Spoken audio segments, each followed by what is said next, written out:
Hi, this is JFK assassination researcher Rachel Elrod, and today I'm going to talk about Bethesda and the casket deliveries because I've realised that we've got a little bit of a loose end that I never addressed before. I've talked about what was happening in the period of time from when the bronze casket gets delivered at Parkland and goes to Love Field on the aeroplane on Air Force One to come back to Washington.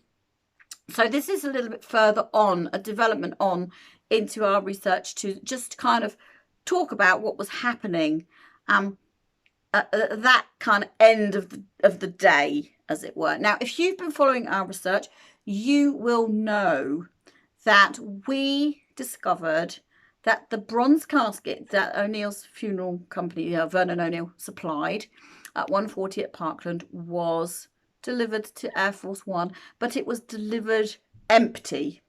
All right, so they boarded that casket onto Air Force One empty. It left Parkland without JFK's body in it. All right, so I've talked about this before in another video, so I think if you're not quite up to speed with where I'm at, go back and have a little review of that, because there's a whole scenario about how that occurs and why that occurs, and it all links in with JD Tippit. Now we know, and it's long been debated in our research community, that JFK and JD Tippit were body swapped. All right. Now what actually was occurring was that JD Tippit, after he'd been shot at 10th and Pattenham, not by Oswald, after that, he was delivered as a dead corpse to Parkland.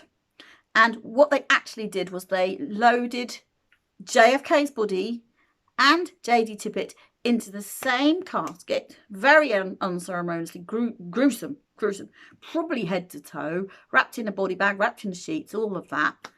And they then took that casket and loaded it onto Air Force Two.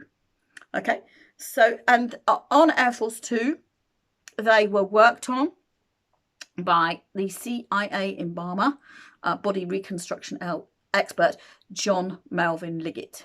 All right, so there's a whole kind of backstory around those factors which I've already talked about, so I don't want to get too much into that. So if you're not up to speed with that, go check out what I've said previously.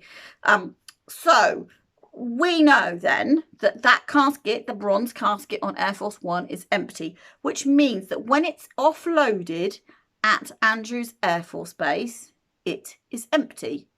So that means that when it's delivered at Bethesda, it is empty. Now, this is the interesting thing, and I just want to clarify where I am in my understanding of the research that I've done around these caskets. So Air Force One, Air Force Two arrive at Andrews Air Force Base around 6 p.m. I think the actual time is 5:55. Let's just say approximately 6 p.m. Air Force One lands at Andrews Air Force Base, and is we've all seen the pictures where the bronze casket is put in a lift and brought down and then put into a navy grey hearse and then taken off to the autopsy as per Jackie's request to Bethesda. So I found out that the chief naval officer of the day at Bethesda is a guy called Dennis David. Now he testifies that he saw a casket being delivered through the back door of Bethesda at 6:35 p.m. Now, what we have to remember is that on the day of the assassination, we've got amazing hindsight. We've got the photos, we've got the records, we've got the testimony, we've got the film footage. We know in 2022, and have known for a long time, that the casket that was boarded onto Air Force One that supposedly had JFK's body in it was a bronze casket. Okay, but in the moment that Dennis David was witnessing the casket in the autopsy suite at 6:35 at Bethesda, he is none the wiser to actually which casket is you know, what kind of casket JFK's body is going to be in. It has no idea. You wouldn't know, would you? You wouldn't know, because you're just there doing your job and you receive a casket. You're going to go with what you're going to go with. You've got no other information. But he remarks later that he was quite surprised that the casket there was a pink grey kind of tin box, bashed up, battered casket that you'd put any old service kind of man in. And he was told that that the casket contained the body of an Air Force major, which is absolutely fabricated and a ridiculous, preposterous idea. I'll come back to that in a minute. So at 6:35, there is also a team of Marines, a Sergeant I can't say his name, Boyajian, has been asked to assemble a small kind of troop of Marines to act as a security cordon for Bethesda. There's only about 10 guys, so they give a bit of dignity to the whole proceedings, and they are there. They're not really an honour guard in a classic sense, but they're there. They're a security cordon. They're making it look a little bit official. And this pink grey casket is delivered to Bethesda, and these guys are witnessing the introduction of this pink grey casket. Okay. So we've got witnesses to the fact that they formed a naval kind of troop of guys that were there to help assist with this casket delivery in any way. Now at 7:17, Roy Kellerman, who was actually the guy sat next to William Greer, the driver in the limo. Okay, so he's a Secret Service agent. Roy Kellerman, in his testimony for the Warren Commission, talks about the fact that the casket was delivered to Bethesda at 7:17. It's very clearly time-stamped. 7:17. Okay. Now, he talks about how the Secret Service agents are escorting that casket into the autopsy suite. Now, we're talking about the bronze casket now. Okay. The bronze casket has been delivered by the Navy, the great ambulance, the Navy hearse, to Bethesda, and the Secret Service themselves escort that bronze casket into Bethesda, and there it is in the back door of Bethesda. All right. Now, this is the interesting thing. We have another guy called Gerald Custer, who is Bethesda's X-ray technician, scientific guy, lab guy, you know, taking the X-rays, and he testifies that at 8 o'clock he witnesses Jackie Kennedy, Bobby Kennedy, and the bronze casket coming in through the front door of Bethesda under honour guard of all of the services, Air Force and Navy and military, all there. A big show, obviously, because we're going to have the media watching these things, and this is the time when he's coming into Bethesda. So this is the official delivery of the bronze casket at 8 p.m. and he's astounded because whilst he's watching Jackie and Bobby being escorted up to the 17th floor of Bethesda Naval Hospital, he's got in his hand the X-rays of JFK. So the question is then, how does this all fit together, and what on earth is going on here? We've got 3 casket deliveries which don't really make any sense until you know what you know, until we work on it and find out exactly what's going on here. Okay, so what's happened is that because we know that the body of J.D. Tippit and JFK was stuffed together in that pink grey shipping casket and delivered at 6:35 into the back door of Bethesda, okay, we know that JFK's body was already there. So what's happening is the conspirators know that when the bronze casket is opened up and the body is taken out and put on the table for the autopsy in front of witnesses, that's going to go on the record as to what they're seeing and what they're observing.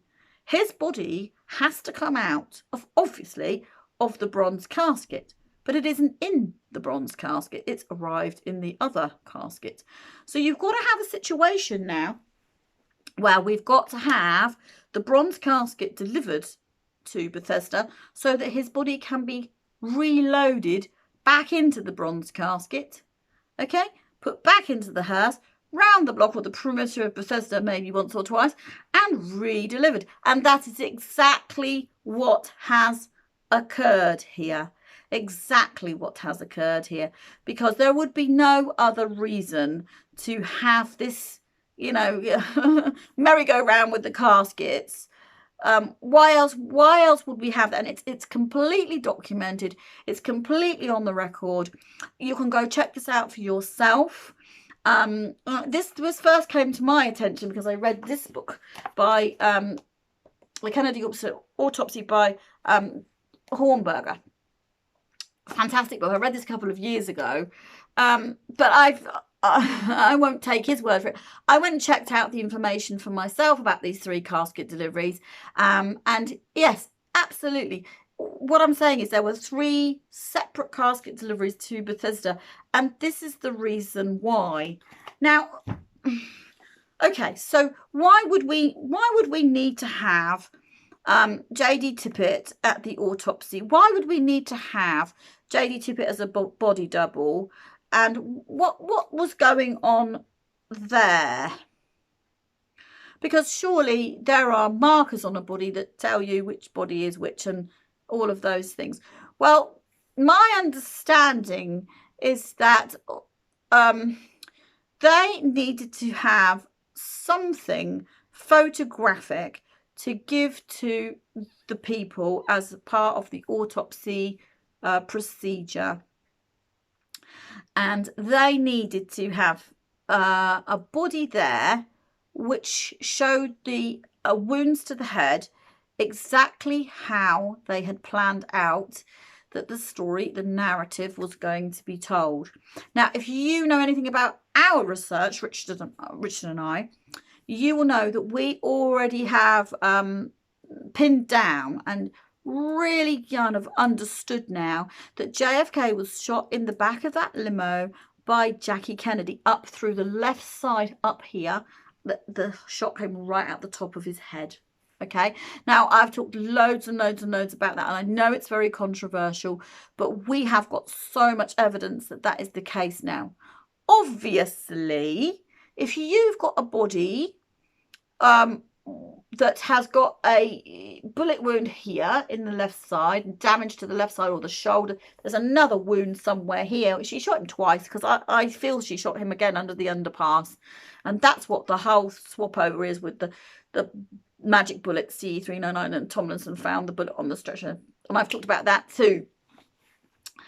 Right, so if you're going to have pictures, you need a body with no damage to the left side, so that you can take a picture and you can pass that off as your victim, and you can get away with the crime in which you, the deep state, have committed. And that is what I actually believe they were doing there.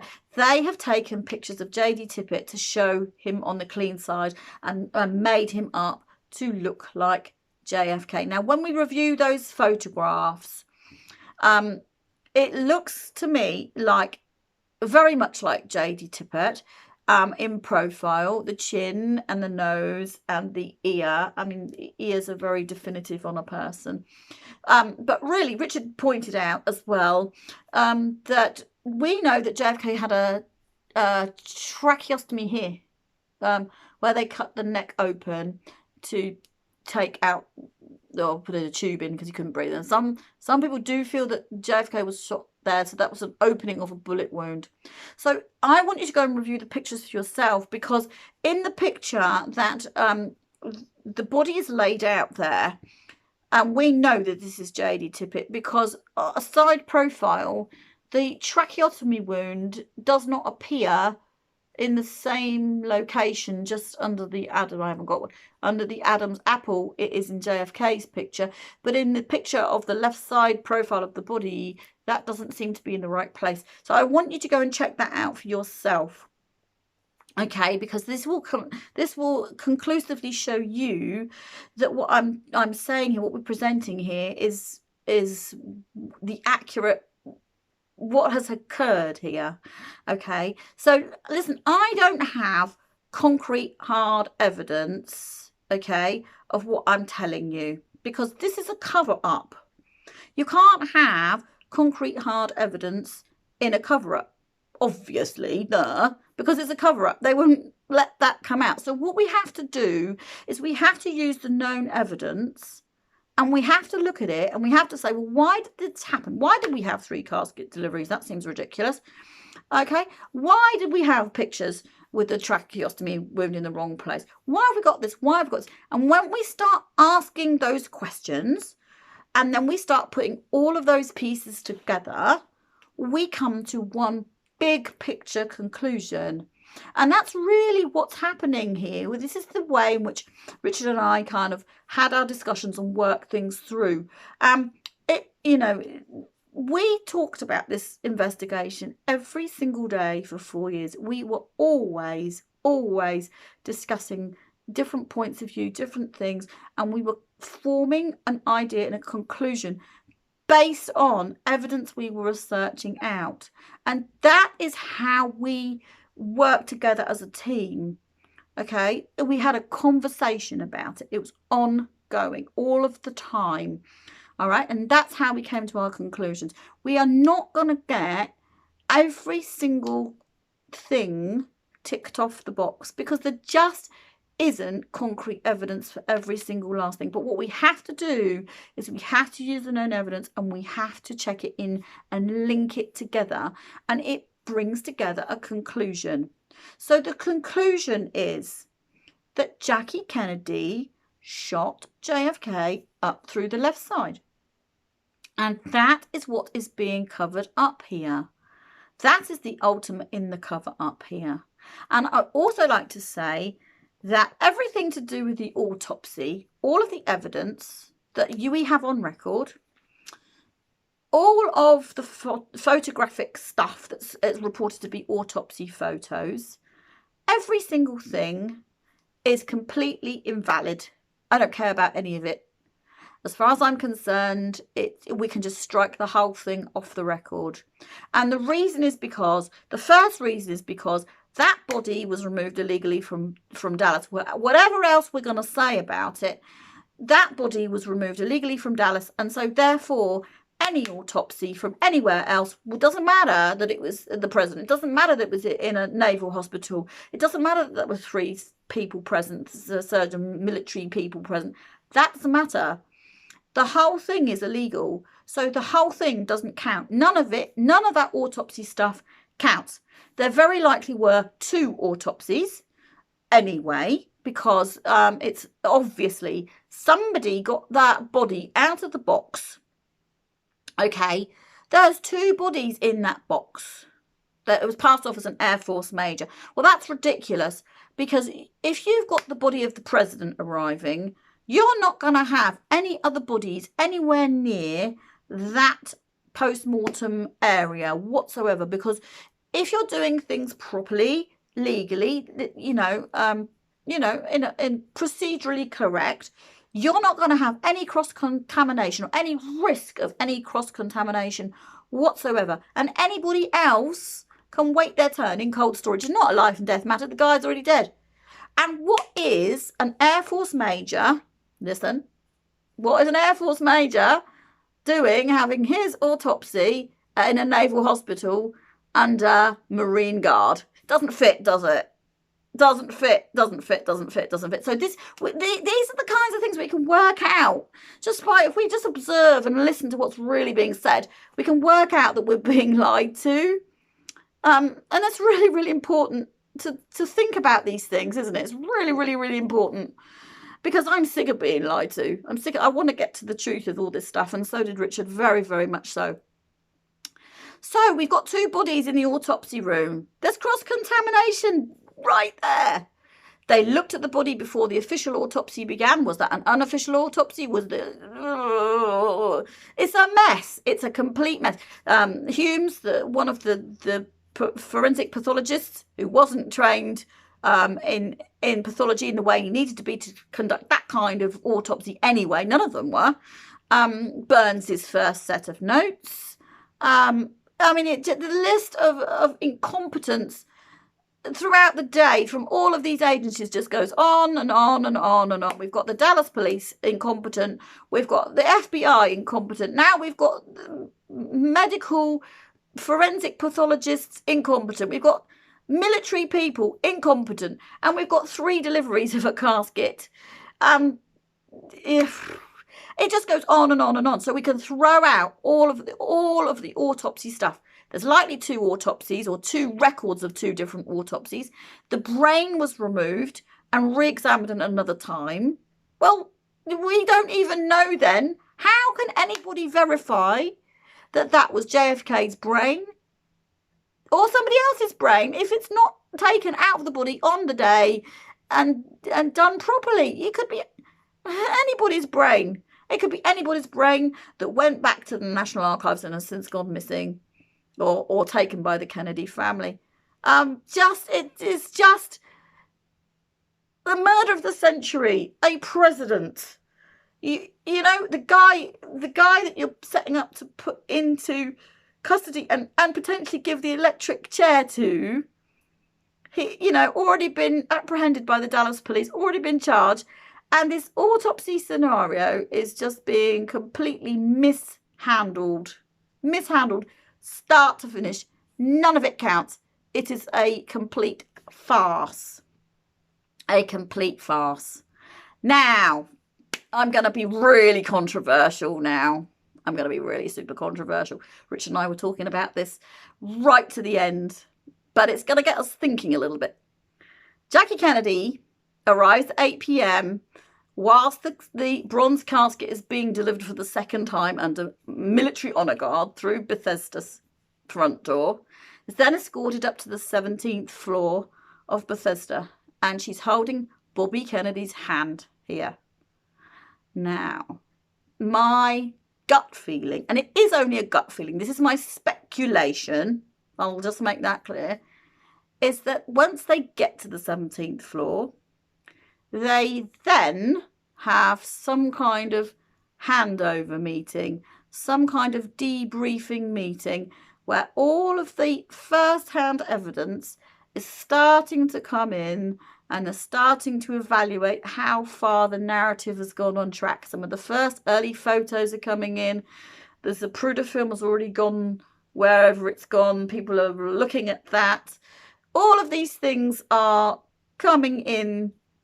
I have a gut feeling that they used that 17th floor as some kind of command centre as a debriefing room for the assassination and talked it all through so they knew where everything was going. Okay, now, here's where it gets really controversial. And I'm not sure about this, but I'm going to investigate it a bit further. Bobby Kennedy was in that meeting, and Bobby Kennedy had been on the plane on Air Force One, holding her hand, escorting the casket down off the lift. Now, wouldn't you, this is a question now, if your brother or a loved one had died and was transported back in a coffin, wouldn't you want to have a little look at your deceased just to say your goodbyes? Would you feel that you would want to do that just to kind of get a bit of closure? So if he's done that, he's going to know the casket is empty, which means, well, you know what it means. You know what it means. Put it together. Okay?